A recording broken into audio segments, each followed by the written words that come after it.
Assalamualaikum warahmatullahi wabarakatuh. Alhamdulillah, hamdan wa syukran lillah. Allahumma shalli ala sayyidina Muhammad wa ala ali sayyidina Muhammad.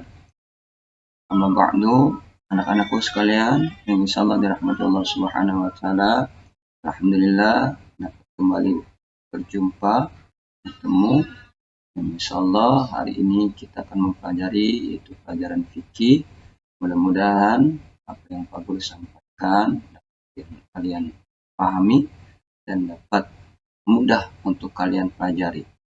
Sebelum kita mulai pelajaran kita pada hari ini, mari kita membaca Bismillahirrahmanirrahim. Mudah-mudahan sekali lagi apa yang Pak Guru sampaikan dapat kalian pahami. Langsung saja kita mulai. Pelajaran hari ini adalah tentang infak.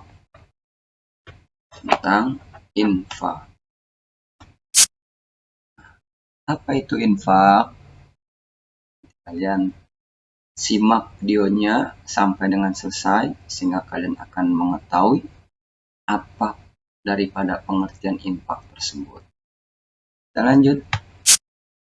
Nah, infak kalau menurut bahasa itu berasal dari kata anfaqa yunfiqu infak, yang artinya adalah mengeluarkan, membelanjakan, atau menafkahkan. Itu menurut bahasa, ya. Nah, infak adalah mengeluarkan, menafkahkan, atau membelanjakan sebagian harta benda yang dimiliki di jalan yang diridhai oleh Allah Subhanahu wa taala.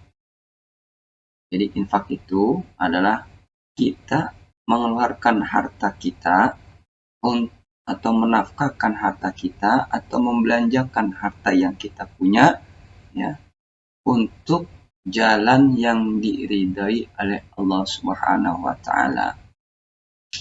Dan pengertian infak lainnya adalah bahwasannya infak adalah mengeluarkan harta untuk kepentingan sosial dan agama semata-mata karena Allah Subhanahu wa taala. Kita lanjutkan. Nah, syarat untuk dapat infak. Ada beberapa syarat, ada 4 syarat untuk dapat berinfak. Syarat yang pertama adalah ada penginfak atau orang yang infaknya. Nggak mungkin, ya, infak nggak ada orang yang mau berinfaknya, ya. Makanya yang pertama syaratnya ada penginfak, yaitu orang yang menginfakkan hartanya ke jalan Allah, di jalan Allah Subhanahu wa taala. Yang kedua ada orang yang diberi infak, ya. Ada orang yang diberi infak. Yang ketiga ada harta yang diinfakkan. Harta berupa uang ataupun berupa harta benda, ya, bisa untuk di jalan Allah, untuk infak yang senantiasa diridhai oleh Allah Subhanahu wa taala. Dan yang keempat adalah ada ijab dan qabulnya. Nah, itu adalah syarat untuk dapat infak. Kita lanjutkan. Nah, berikut beberapa kegiatan infak yang dapat dilakukan siapapun, termasuk anak-anak madrasah. Pertama, memberikan infak untuk pengembangan pembangunan lembaga pendidikan dan tempat ibadah, seperti contoh madrasah, pesantren, masjid, dan musola. Itu boleh kita memberikan infak pada lembaga-lembaga tersebut, ya. Kedua, memberikan infak, ya, untuk memperlancar dakwah Islam, seperti untuk pengajian kita kasih infak berupa uang ataupun berupa harta benda yang kita miliki, berupa snack, ya, boleh untuk majelis taklim. Itu. Yang ketiga adalah memberikan sumbangan untuk lancaran syiar Islam. Contohnya seperti menerbitkan kitab-kitab agama, buletin, dan majalah-majalah Islam, seperti kepentingan lainnya yang dibenarkan oleh agama. Nah, itu adalah bentuk dari beberapa kegiatan infak ya, yang dapat dilakukan oleh siapapun, termasuk anak-anak madrasah. Boleh ya memberikan infak ya untuk lembaga pendidikan dan tempat ibadah, untuk syiar, membantu memperlancar syiar dakwah Islam ya, seperti memberikan infak ke pengajian atau ke majelis taklim. Dan juga untuk anak-anak juga bisa membantu memberikan sumbangan untuk lancarnya syiar Islam. Kalau kalian bisa menerbitkan kitab-kitab agama, ya, buletin dan majalah-majalah Islam yang senantiasa dibenarkan oleh agama. Ya, kita lanjut. Nah, bagaimana hukumnya infak? Hukumnya infak adalah sunnah. Ya. Artinya sunnah, boleh dikerjakan, boleh tidak. Ketika dikerjakan kita mendapatkan pahala, ketika tidak dikerjakan tidak mendapat dosa. Kecuali kalau wajib. Kalau wajib harus dikerjakan. Kalau tidak dikerjakan akan mendapatkan dosa. Tapi kalau infak, ketika kita mengerjakannya, ketika sunnah, ketika kita mengerjakannya akan mendapatkan pahala dan meninggalkannya tidak mendapat dosa. Itu adalah hukumnya sunnah. Ya. Lanjut. Nah, ketentuan infak berapa ya? Berapa sih yang harus kita keluarkan, harta yang kita keluarkan untuk berinfak?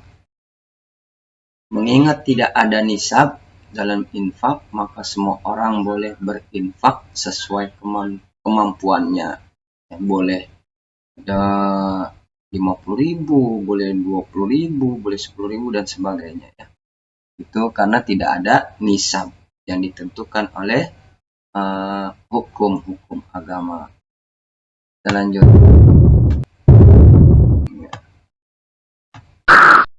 Nah, bagaimana hikmah dan manfaat infak? Yang pertama, meningkatkan manfaat hikmah berinfak. Yang pertama adalah mendekatkan diri kepada Allah Subhanahu wa taala. Yang kedua, Allah akan melipat gandakan rezeki kita. Yang ketiga, menjauhkan diri dari sifat bakhil, pelit ya. Yang keempat, hikmah daripada infak adalah salah satu cara menolak musibah. Dan yang kelima, hikmah daripada infak adalah membersihkan harta yang kita miliki. Oke, kita lanjut. Manfaat infak. Tadi hikmahnya, sekarang manfaatnya ya. Oke.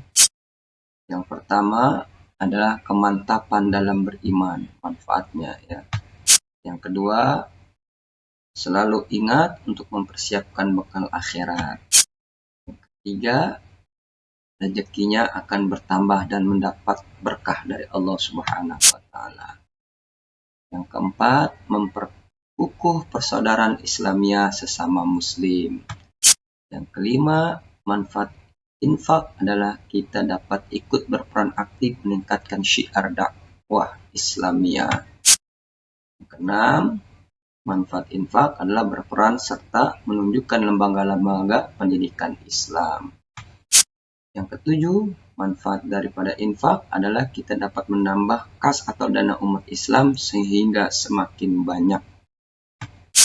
Yang kedelapan, manfaat daripada infak adalah kita dapat mewujudkan pembangunan sarana tempat ibadah, pendidikan, kesehatan, dan sosial.